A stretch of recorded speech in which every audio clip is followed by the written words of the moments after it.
कमरिया करे लपालप लॉलीपॉप लागेलू।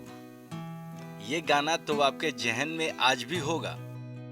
जी हाँ, ये गाना देश ही नहीं बल्कि विदेशों में भी खूब धूम मचाया। यही गाना पवन सिंह की गायकी के कैरियर को बदल कर रख दिया। इसके बाद गायक पवन सिंह ने कभी पीछे मुड़कर नहीं देखा। एक के बाद एक हिट गानों की पवन सिंह ने लाइन लगा दी।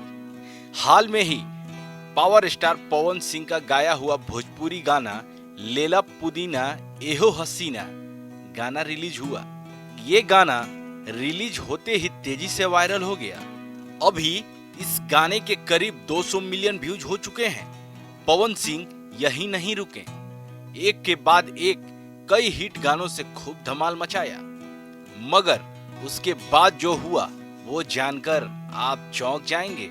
पवन सिंह का एक ऐसा कारनामा जो भोजपुरी इतिहास के पन्नों में दर्ज हो गया।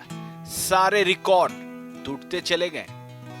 ये वो कारनामा था कि पवन सिंह और पायल देव ने मिलकर एक गाना गाया, बारिश बन जाना। ये गाना 29 जुलाई को रिलीज हुआ। मगर ये गाना रिलीज होते ही देश ही नहीं बल्कि विदेशों में भी सोशल मीडिया पर छा गया। ये गाना रिलीज होने के बाद ही YouTube पर नंबर 1 पर ट्रेंड करने लगा। ये भोजपुरी के इतिहास में शायद पहली बार हुआ कि कोई गाना रिलीज होते ही नंबर 1 पर ट्रेंड करने लगा। तो जान लीजिए, ये पावर स्टार पवन सिंह का पावर है।